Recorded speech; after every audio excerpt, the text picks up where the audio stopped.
Gracias a todos por estar presentes en esta actividad del Colegio de Abogados de Rosario, que consiste en la presentación del libro de un autor de la casa y mi amigo, Gustavo de Lepiane. El libro es El contrato de seguros en el Código Civil y Comercial, y valga la aclaración de agradecer muchísimo a las autoridades del colegio por esta oportunidad, porque realmente en esta época que nos está tocando pasar, en donde toda nuestra actividad editorial se ha visto muy reducida por razones de público conocimiento, tener este tipo de espacios realmente se torna más valioso que nunca.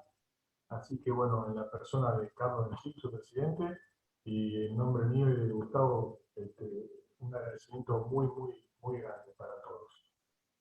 Brevemente les cuento en algunas palabras a quién vamos a escuchar.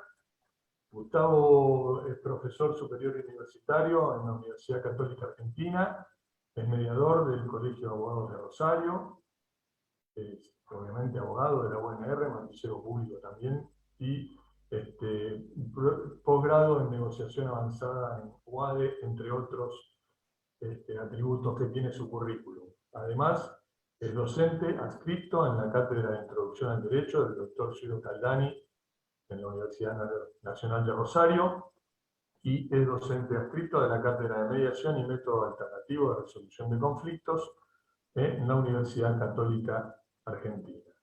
Tiene una vasta experiencia en el campo del derecho de seguros. Es el segundo libro que publica con nosotros y esperemos que no sea el último.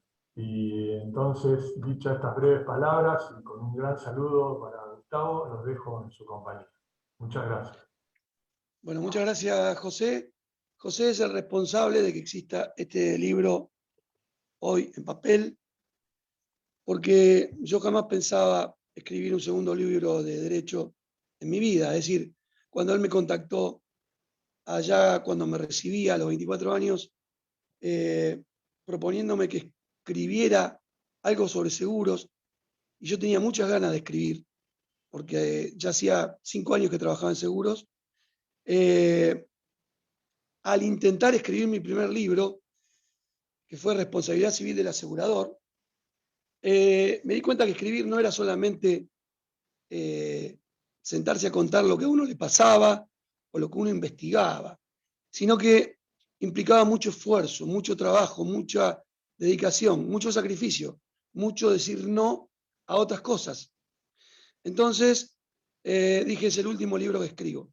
José me dijo que se había vendido todo en su momento, y cuando cambia nuestra legislación, yo le cuento a mis alumnos siempre, 5.500 artículos del Código Civil y 2.500 artículos del Código Comercial, es decir, 8.000 artículos, se unieron y se fugaron muchos para armar el nuevo Código Civil y Comercial unificado, hoy en día, en más o menos unos 2.500 aproximadamente. Nos demostraron que había 6.000 artículos o 5.500 que ya estaban de más, que habían que reformar, que había que modificar, que habían quedado viejos, y que de alguna manera el legislador escuchó esto e hizo esta reforma. El contrato de seguros en el Código Civil y Comercial es un título marketinero, diría yo, porque en realidad los que se dedican al derecho de seguros saben que el contrato de seguros no está en el Código Civil y Comercial, está en la ley 17.418, que es justamente la ley de contrato de seguros. Pero lo que quisimos hacer con el libro fue ir contando a través de la experiencia y a través de la legislación y a través de la jurisprudencia fundamentalmente, cómo estos cambios que traía el Código Civil y Comercial iban a afectaban o afectarían a nuestro querido y siempre estudiado y trabajado y practicado contrato de seguros. Y esto fue lo que intentamos hacer en este libro. Es decir, al abogado que recién empieza en seguros o al abogado novel que desconoce el ámbito del seguro, este libro va a tener en qué afecta la nueva legislación al contrato, cómo el contrato afecta a la nueva legislación, y va a tener 30 años de historia mía en el mundo del seguro. ¿Por qué? Porque empecé a los 19 años en la aseguradora Mapfre, a quien le debo mi formación, de la cual me fui hace mucho, ya, y hoy tengo 50 y sigo dentro del mercado de seguros. Tenemos temas novedosos. Antes que nada, antes de entrar al libro, quiero, como hizo José, agradecer enfáticamente a un gran amigo que conozco desde muy chico, él es más chico que yo, bastante, el presidente de nuestro colegio de abogados, Carlos Benzink, por su generosidad, por ser un gran amigo, además, por su predisposición para todo. A Carlos vaya mi gran agradecimiento junto al de José. Y en segundo lugar, debo agradecer profundamente a José, a quien se le ocurrió encomendarme esta posibilidad de escribir sobre las reformas que iban a afectar al contrato de seguros, cuando yo le dije, no escribo nunca más sobre derecho. Me interesa la novela, me gustan los cuentos, y bueno, y me convenció, y después de varios años de esfuerzo y de lucha, con mucha gente que colaboró, a quien agradezco en el libro, muchos abogados y abogadas que pasaron por mi estudio y que colaboraron también a la redacción del libro. También quiero agradecer a Jorge Jurado, que está atrás de pantalla, y a Valeria Saba, que están soportando técnicamente la posibilidad de que yo llegue a transmitir en esta plataforma. Quiero agradecer a Mapfre por su formación. Mapfre me pagó cerca de, no sé, 30 congresos en mi vida de seguros que permitieron que yo me metiera de lleno en el mercado de seguros. Y como les digo también a mis alumnos y a los que tuve y que hoy son abogados, muchos, o por hacerlo también en la escuela secundaria, hoy tienen otras profesiones, el derecho para nosotros, para los trialistas, para los que, como en mi caso, tuvimos 10 años en la cátedra del doctor Ciro Caldani, y hoy tengo el lujo de estar en la cátedra del doctor Alfredo Soto. El derecho no es la ley. Ustedes no van a encontrar acá la ley. No van a encontrar solamente la ley. Sí hay un anexo que se llama legislación, porque a los de mi generación nos gusta todavía leer en papel antes que en un celular o en una notebook, si bien estamos muy acostumbrados por la pandemia. Tiene algún texto legal, tiene fundamentalmente mucha jurisprudencia, es decir, yo intenté hacer un libro útil para el abogado, un libro donde el profesional que tiene un conflicto y que no sabe cómo resolverlo y que está tocando el contrato de seguros pueda abrirlo, buscar y encontrar la respuesta o la ayuda para defender su pretensión, que es lo fundamental en un abogado, defender la pretensión de nuestro cliente, ¿no? No quiero dejar de olvidarme, o dejar de recordar, mejor dicho, al doctor Gustavo Nadalini. El doctor Gustavo Nadalini hizo un prólogo para esta obra del que yo estoy orgulloso. Esta obra fue presentada socialmente en el bar El Cairo, donde presenté mis 3 anteriores libros y donde pienso presentar todos los libros que escriba hasta fallecer. Pero esta es la presentación académica del colegio. Pero Gustavo estuvo presente físicamente en El Cairo y hizo una segunda presentación, un segundo prólogo. Hizo el prólogo escrito, pero también hizo un prólogo oral que me lo llevó para siempre, muy afectuoso, con una altura intelectual y jurídica muy profunda. Gustavo Nadalini, para quien escucha y no conoce, es profesor universitario de Historia del Derecho, Derecho Civil 4, y análisis del discurso jurídico de la Facultad de Derecho de nuestra querida y amada UNR, profesor de Filosofía del Derecho de la Facultad de Derecho de la UCEL, docente en Derecho Civil 4 y en Ética Profesional de la Facultad de Ciencias Jurídicas y Sociales de la Universidad Nacional de San Luis, docente de posgrado, consejero superior de la UNR y autor de numerosos libros y publicaciones. Gustavo, además, es una persona muy humilde, muy querida por sus alumnos. Yo voy a reseñar algo de su prólogo.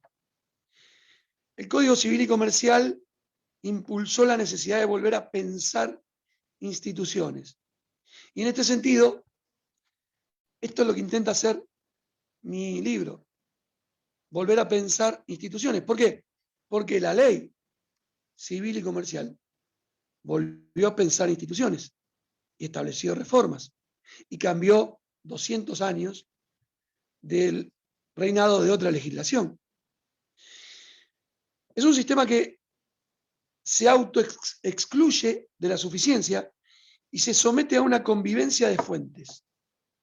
Con primacía constitucional, siempre la Constitución, no lo olvidemos. Hoy voy a hablar de un fallo de la Cámara, que es de ayer, de la Cámara Civil de Buenos Aires, de abril del 2021, que habla de esto, ¿no? No nos olvidemos de la primacía constitucional y de los tratados internacionales de derechos humanos, sobre todo cuando hablamos de la vida humana, ¿no? Un tema tan debatido hoy. Y él amablemente dice que yo a través de este libro los interpelo a los operadores. Este libro está dedicado a los operadores del derecho. Es un libro académico, es un libro donde tiene mucha práctica, donde cuenta mi práctica 11 años del lado del asegurador y 15 años del otro lado, demandando a los aseguradores. Intentando siempre cuando analizo un tema de hacerlo lo más objetivamente posible, no cuando defiendo a un cliente, porque sería un mal abogado, ¿no? Pero cuando lo analizo como estudioso del derecho, mi intención es esa, ¿no? Unir mi experiencia de un lado, unir mi experiencia del otro, buscar la legislación y buscar la jurisprudencia de ambos lugares. Y eso es lo que intento hacer en el contrato de seguros en el Código Civil y Comercial. Por eso digo, busco la utilidad como valor, ¿sí? Para el operador de seguro. Confrontándonos con nuestros saberes históricos y asomándonos a la exigencia de revisarlos y desnudar en muchos casos la necesidad de renovarlos, dice Nadalini. Yo les cuento en el libro todo lo que pasó alrededor del artículo 39 de la ley 24.557. Un artículo fantástico, un artículo inconstitucional por donde se lo mire. Pero yo cuento qué pasó cuando se sancionó la ley. ¿Por qué? Y porque en esa época yo iba a los congresos.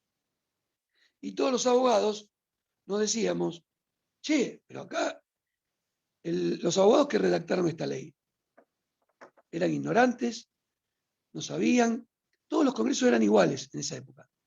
Todos criticaban a los abogados de Menem y de Cavallo, ¿sí? Hasta que yo me empecé a dar cuenta, porque era abogado de seguro, que no era una medida jurídica. Habían buscado, y esto está en todo el libro, en todo el desarrollo del libro, habían buscado un instrumento, una herramienta jurídica para un motivo económico. El motivo económico se lo resumo brevemente. Cuando se dicta la ley, se sanciona la ley, al mes nosotros recibíamos 100 juicios en contra de la aseguradora, al otro mes recibimos 50, al tercer mes recibimos 0. Se acabaron los juicios de accidente del trabajo. Esa fue la verdad. Esa fue la realidad social del trialismo en la ley 24.557. Todo lo otro que se dijo eran ignorantes, eran burros, no sabían, es una mentira. ¿Qué pasó? Tuvimos que esperar 10 años para darnos cuenta. O sea, nos dimos cuenta que rápidamente se iba a dictar la inconstitucionalidad, pero ese rápidamente tardó 10 años. Y en esos 10 años ya no estaban más ni Menem ni Cavallo. Entonces, habían saneado la pérdida económica que tenían por las entradas de juicios de accidentes del trabajo. Entonces, como siempre digo, y como nos enseñó el trialismo, el derecho, esa palabra para nosotros allá arriba, en una jerarquía importantísima porque nos regula siempre, no tiene nada que ver con la ley. El derecho incluye a la ley, pero si nos olvidamos de la realidad social, si nos olvidamos de la axiología, de la dimensión axiológica, la justicia, no estamos construyendo derecho, o no sabemos derecho. El valor constitutivo de este libro, dice Nadalini, es que su autor realiza un relevamiento conceptual y jurisprudencial en materia de contrato de seguros sumamente significativo. Bueno, yo agradezco el adjetivo, pero la realidad es que yo busqué eso, que todos los fallos que yo les tiro en este libro, ustedes, operadores de derecho, los usen, les sirva, sea una obra práctica, que no sea una obra académica. En las escuelas, cuando José leía que me recibí de profesor universitario en la UCA, se nos enseñaba en 2 materias, que era pedagogía. Obviamente ser docente no tiene nada que ver con ser abogado. Es como yo soy técnico de fútbol, ser jugador de fútbol no tiene nada que ver con ser técnico. Y el que cree que son lo mismo, desconoce. Y esto en la docencia es lo mismo. ¿Sí? Y se planteaba esta historia. ¿Cómo llegar al educando? ¿Cómo dejar una huella? Y la huella es esta. Darte una herramienta que te sirva. La clase académica, como la que estoy dando ahora, en este lugar físico, que tantas veces me vio de aquel lado y algunas veces me vio de este lado, en esta sala tan hermosa que tiene el Colegio de Abogados, que me emociona, porque entro desde antes de ser abogado.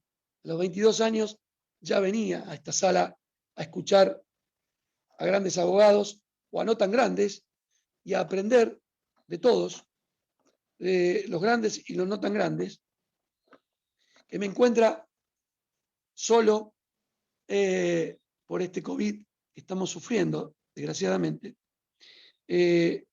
no deja más que explicarme esto del trialismo. Acá está la realidad social. También está la norma. Este es un templo de la norma y este es un templo de la justicia. El Colegio de Abogados de Rosario brega, y por eso la mayoría nos dedicamos a la abogacía, por la justicia, por lograr la justicia en el caso concreto, o por lograr la justicia en el caso general, si tenemos la posibilidad de redactar una ley o de redactar un proyecto de ley, ¿no? O en la labor docente, cuando llegamos sin saber a quién, o a través de estos medios, que implican que esta presentación grabada, quizás la escuche una persona en lo más remoto del planeta. En fin, los cambios que recoge la legislación civil y comercial que estamos viendo desde la óptica del seguro en este libro. En fin, dice Nadalini, es una tarea de sistematización de leyes, jurisprudencia y valores conceptuales centrales. Ustedes me van a ver a mí acá siempre defendiendo al más débil, siempre defendiendo al más pobre, siempre.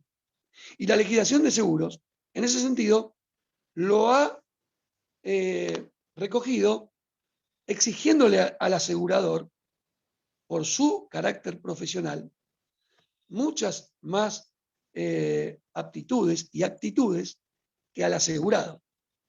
Es decir, si bien no podemos caer en una generalización y nadie desconoce el fraude en el seguro, donde estamos hablando de delitos, en general, como principio, la jurisprudencia más relevante tiene al asegurador como la parte más fuerte y como es el fijador de las cláusulas de los contratos de adhesión, que son los contratos de seguro,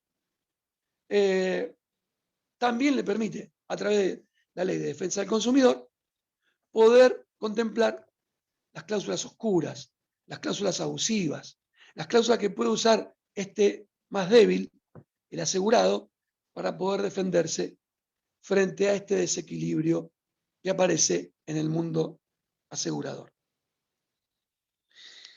Continúa Nadalini, su autor no descansa en el devaneo abstracto, sino que expresa conclusiones con particular énfasis y finalidad práctica, lo que lo diferencia de las meras propuestas teóricas y la convierte en una voz de orientación que se agradece. Es este el texto resultado de aquel que ha pensado su letra, teniendo permanentemente presente la vida real y sus vicisitudes. Yo acá les cuento lo que yo viví, no les cuento otra cosa. Yo les cuento cuando me coimearon para que Mapfre evitara pagar el valor de 2 vidas humanas, barriendo los vidrios que estaban en un lugar de la ruta hacia otro lugar. El que conoce el mercado de seguros sabe que si yo barro los vidrios de un lado de la ruta, dice que el siniestro se produjo en ese lado. Por lo tanto, quien circulaba por ese lado es el que recibió la embestida del que invadió su carril. Por lo tanto, no es responsable. Por lo tanto, si barro los vidrios del otro lado de la ruta, el culpable va a ser el otro. Y esto no es ley. Esto es realidad social. Esto está acá en el libro. Y todo lo que me fue pasando a lo largo de 30 años, casi 30 años, de estar en más de 30, porque yo empecé a los 19 en el mundo del seguro, como empleado de una aseguradora. Por eso dice Nadalini, habla de la vida real, porque mi objetivo es contarte la legislación, contarte la jurisprudencia, contarte cómo influye uno en otro, pero también contarte lo que me pasó. Resulta clara la lectura que la obra es fruto de quien cuenta con el capital invaluable de haber transitado profundamente el camino del seguro en la Argentina. Y cuando él habla de transitar profundamente, el mundo del seguro me ha llegado a lugares muy profundos de la Argentina. A la Argentina muy profunda. A la Argentina que no siempre uno conoce. ¿Sí? A la Argentina más pobre, más humilde y también a la más rica. Me tocó una vez intentar transar. Nosotros decimos transar como una figura jurídica que viene de la transacción. La transacción es tratar de llegar a un acuerdo cediendo a las partes algo de su pretensión. Me tocó intentar transar con $7 millones a los hijos de un industrial del cuero que había fallecido en un accidente de tránsito y que los hijos me dijeran: doctor, discúlpenos, pero no nos interesa el dinero. Está bien, ellos tenían mucho dinero, ¿sí? Por ahí una persona que no tenía la capacidad económica no responde igual, ¿no? Pero son vivencias muy fuertes, porque también está unido a lo que pasaba psicológicamente cuando yo me iba a la cama, ¿no? A dormir, con todo este bagaje de transar una vida, que significa transar el valor de la vida humana. Para alguien que no está en el mundo del derecho, que la vida humana tenga valor, suena muy raro, muy feo. Para quien está en el mundo del derecho sabemos que hasta tenemos tablas de valor de vida humana. Y siempre nos referimos al valor económico de la vida humana. Jamás al valor total de la vida. Porque para nosotros la vida no tiene valor. Continúa Nadalini, Delepiane exhibe la plusvalía de ser un profesional que no dice desde la mera especulación disciplinar, sino que habla de una experiencia insustituible que le han dado los años de trabajo en la temática. Bueno, Nadalini no conoce tanto mi experiencia profesional, pero lo ha dado en el clavo, porque es un poco lo que les vengo diciendo, ¿no? Es vivificante compartir interrogantes, reflexiones. Él dice su alto sentido social, siempre agradecido a estas palabras, porque es lo único que me interesa, poder comprender al otro, poder a veces ponerme en el lugar del otro y desde ahí intentar comprenderlo. Y de manifiesta preocupación por el vulnerable. Esto es de alguna manera lo más destacado, o lo resumido, del prólogo de Gustavo Nadalini, a quien estoy en deuda eterna hacia él. Un poco ya adentrándonos en el libro, quiero decirles, para también los nobles abogados, los viejos abogados generalmente dicen, yo no tengo nada que aprender de este, o para los que como yo están abiertos al aprendizaje, un profesor de la Universidad Nacional de Rosario, yo le pregunté una vez a él, ¿qué hay que hacer para ser buen abogado? Y está en el libro. Él me respondió, lee mucho Shakespeare, lee mucho a Borges, a Cervantes, a Dostoyevsky, a Sun Tzu, a Lao Tse, a Tolstoy, para resumir, ¿no? Es decir, y yo se los digo a mis alumnos, si ustedes quieren ser buenos abogados, buenos arquitectos, buenos docentes, ahora les agrando, buenos seres humanos, lean a los grandes clásicos de la literatura. Pero ¿por qué me va a ser buen abogado? Porque voy a aprender a escuchar al otro. Voy a aprender a comprender por qué actúa una persona como actúa, sin adentrarme en grandes conocimientos psicológicos, ¿no? La legislación civil y comercial nos plantea en su nuevo artículo 1725, cuanto mayor sea el deber de obrar con prudencia y pleno conocimiento de las cosas, mayor es la diligencia exigible a la gente y la valoración de la previsibilidad de las consecuencias. Yo interpreto este artículo como una obligación, una nueva obligación del concepto de profesionalidad que tienen que tener el asegurador. Cuando hablo en el capítulo de cambios en el homicidio culposo, estoy hablando de la realidad social. Hace 20 años atrás, una persona que mataba a otra sin querer en un accidente de tránsito no quedaba un minuto preso. Tantos seres humanos se perdieron y se pierden diariamente que las madres del dolor, los padres del dolor, a través de sus marchas, a través de la realidad social, fueron cambiando esta ley. Se subió a 4 años, ahora se subió a 5 y están hablando de subir a 7. Fíjense cómo la realidad social cambia la norma. También vemos los seguros en el régimen de prehorizontalidad. Este es un tema interesante por lo diario, ¿sí? Diariamente firmamos contratos de locación como locador o como locatario y nos obligamos a constituir seguros que a veces jamás constituimos, a veces es menor a lo requerido, a veces tiene una suma asegurada o un concepto asegurado diferente al que necesito. Entonces, es muy importante que consultemos con un especialista en derecho de seguros al contratar. Lo mismo para el capítulo que sigue, que es el contrato de fideicomiso. Esta es una figura que se utiliza para muchos realidades sociales, ¿no? Pero ¿cuántos edificios vemos que se construyen diariamente? ¿Cuántos pozos vemos, como se suele llamar, a un edificio en construcción? Y los seguros que se pueden constituir y que se constituyen.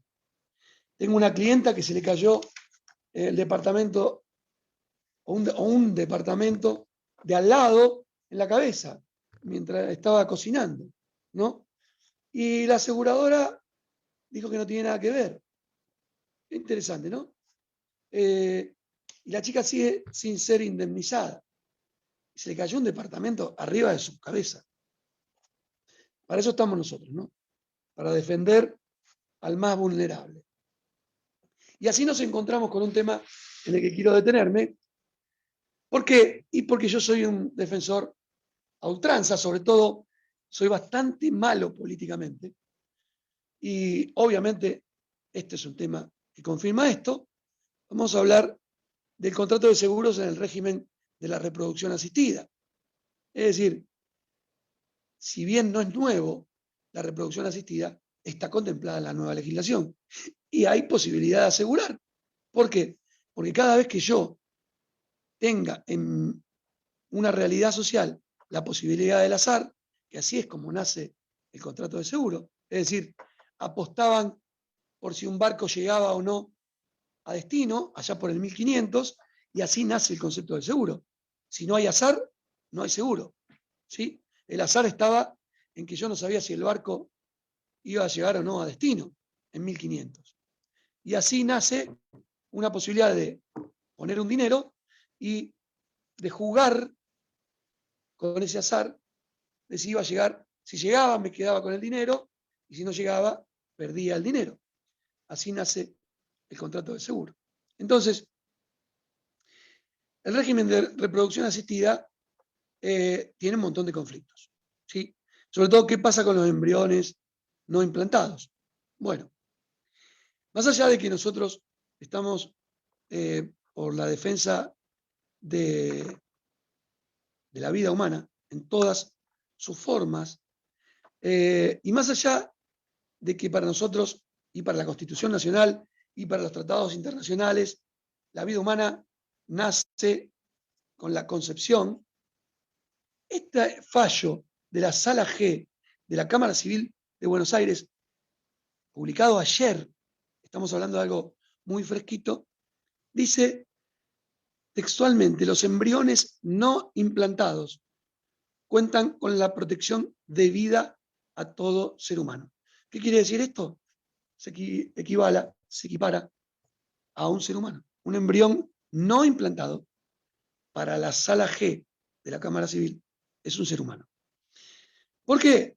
Por este principio existe persona humana desde la concepción, entre otros, por el artículo 4 de la Convención Americana de Derechos Humanos, por la ley 23849 de la Convención de los Derechos del Niño en su ratificación, por el artículo 19 y 2279 del Código Civil y Comercial de la Nación, o sea, de esta ley sobre la que estamos trabajando en esta obra, por la jurisprudencia continua y constante de la Corte Suprema de Justicia de la Nación, y por la jurisprudencia de la misma Cámara Civil de Buenos Aires, en donde se considera que se es persona tanto desde el seno, desde la concepción en el seno, como desde la concepción fuera de él. O, por ejemplo, cita este fallo a Rabinovich sobre amparo: no parece razonable considerar al embrión una cosa. La ley 26862 de reproducción asistida no contempla la destrucción. Por lo tanto, dice el fallo, un juez no puede, si no lo contempla la ley, no puede establecerlo un juez. En este caso, el caso se trataba de un matrimonio que se había peleado y que querían destruir los embriones no implantados, cosa que ocurre todos los días. También cita jurisprudencia del Tribunal de Justicia de la Unión Europea. Todo embrión puede llegar a ser persona. El doctor Carlos Bellucci amplía, es un integrante de la Cámara, dice, se pregunta, ¿no? Si el embrión no es persona, ¿es una cosa mueble bajo el condominio de los requirentes de técnicas? Quizás con una cierta ironía, ¿no? La crioconservación, se pregunta Bellucci, ¿es un contrato de depósito? ¿Los padres son los titulares registrales de los embriones? Entonces, ¿son bienes de los padres? ¿Qué derecho, se pregunta Bellucci, se vincula con tal titularidad? Y Concluye, los embriones crioconservados son personas humanas, inaudibles encima, porque nadie los escucha, y carentes de representación, porque nadie los representa. Acá los dos padres tienen representación, los dos tienen abogados, pero no hay un abogado de los embriones no implantados y carentes de defensa.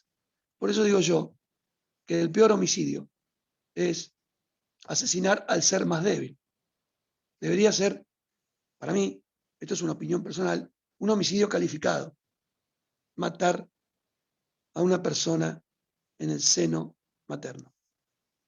La ley que interrumpe el embarazo, la 27.610, no puede ir en contra, lo dijo la Cámara, de legislación jerárquica superior e internacional, la Constitución y los tratados internacionales. Los jueces debemos buscar alternativas que den prioridad al derecho a la vida. Por ejemplo, dice, dar al embrión en adopción. Y la verdad, hasta ayer no había escuchado esta idea. Siempre había escuchado de dar en adopción al niño antes de matarlo, pero también, ¿por qué no dar al embrión no implantado en adopción? Con todo el tema de la identidad, ¿no? La ley 26.994 dice que el embrión debe ser objeto de protección por ley especial. Por lo tanto, al haber una ley que está diciendo que se proteja mediante una ley especial, aunque no esté todavía la ley dictada, de alguna manera me está diciendo no lo destruyas. Y eso es lo que dice la Cámara. Después tenemos condena por daño moral al psicoanalista. Quizás le hice un homenaje a Diego Armando Maradona, mi gran ídolo de todos los tiempos, ¿sí? También tenemos casos de condena por asegurada sin carnet, casos novedosos. También hemos tocado el tema del deber de seguridad. Y acá me voy a detener brevemente. La Corte Suprema, este tribunal, dice, ha resuelto que la interpretación de la obligación de seguridad debe ser efectuada con sustento en el derecho previsto para los consumidores y usuarios en el artículo 42 de la Constitución Nacional.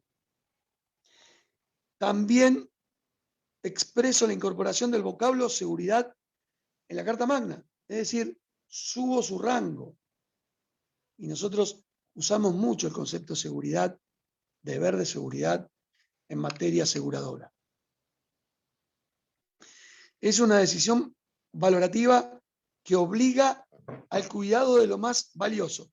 Y no estoy hablando de reproducción asistida. Me fui. Estoy en otro fallo. Estoy en el fallo Maules, ¿sí? ¿Qué es lo más valioso? Dice, ya decía la Corte en aquel momento, la vida y la salud de los habitantes, ricos o pobres, poderosos o débiles, ancianos o adolescentes, expertos o profanos. Extremo que se ha omitido considerar en la decisión en crisis. Entonces, ¿cuánta actualidad, digo yo, cuánta actualidad en estos conceptos con lo que estamos viviendo hoy, ¿no? Los valores en juego, la vida, la educación, la seguridad, la salud, ¿no? En el fallo Pardo, bueno, yo tengo una costumbre que es, antes de cada capítulo, ingresar un texto de la filosofía breve, a modo de corolario, que me ha impactado. Me gusta mucho la filosofía y es un capricho que puede darse un autor.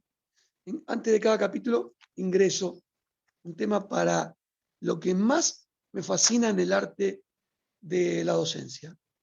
Intentar pensar y hacer pensar. Por eso el no academicismo, ¿no? También traemos el fallo Flores, es decir, analizamos una serie de fallos en detalle y en profundidad para que a ustedes no les sirva exactamente una serie de fallos en el tema exacto de Flores o de Maules, para que les sirva la cantidad de desarrollo jurisprudencial que hay en esos fallos, quizás para una causa en la que tienen ustedes. Doctor, disculpe que lo interrumpamos, ya en unos minutitos deberíamos ir finalizando la reunión. Perfecto, Valeria, muchísimas gracias por tu asistencia. No, al contrario. Muchísimas gracias a Jorge Jurado, que ha hecho todo esto durante todos estos días.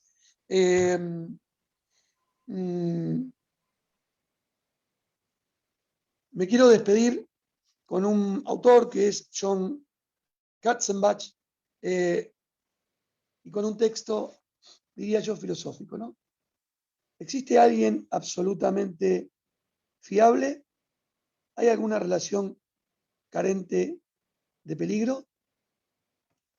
No nos lastiman aquellos a quienes amamos y respetamos más que aquellos a quienes odiamos y tememos. Una de las cosas que aprendí en mis años de mayor locura fue que uno podía estar en una habitación con paredes, ventanas con barrotes y puertas cerradas con llave, rodeado de otras personas locas, o incluso metido en una celda de aislamiento a solas, sin que esa fuera, de hecho, la habitación en la que uno estaba. La habitación en que uno ocupaba, en verdad, la componía la memoria, las relaciones y los acontecimientos. Toda clase de fuerzas invisibles. Cuando nosotros reivindicamos la libertad, ¿no? Esto dice en el libro La historia del loco, John Katzenbach. A veces delirios, a veces alucinaciones, a veces deseos, a veces sueños y esperanzas, que no es un sueño o una esperanza lo que nos lleva a formar esa realidad social que va a transformar la norma basada en la justicia. Para despedirme con este triángulo que siempre va a acompañar mi vida, el triángulo del trialismo, que me enamoró desde el día en que lo conocí y que para mí, lejos de ser una teoría del doctor Sciuro o del doctor Goldsmith, es una práctica diaria y total. A veces ambición continúa, Katzenbach, a veces rabia. Esto era lo importante, dice John, reconocer siempre dónde estaban las paredes reales. Bueno, les voy a agradecer a todos los que escucharon. Tienen la posibilidad de todas las preguntas que quieran a través de mis redes sociales. Mi nombre, Gustavo de Lepiane, que creo que está en pantalla. Tengo Instagram y Facebook, y a través del Facebook Live. Cualquier pregunta que quieran hacer luego de la terminación y en el tiempo, estamos a vuestra disposición. Gracias nuevamente, José, por tu convocatoria a hacer este libro. Gracias a todos los que me ayudaron a que fuera una hoja o muchas hojas y dejara de ser una lucha contra la computadora. Y bueno, muchísimas gracias al doctor Ensink, presidente del Colegio de Abogados, quien ha colaborado en todo momento conmigo en toda su gestión. Un abrazo a todos y muy buenas tardes.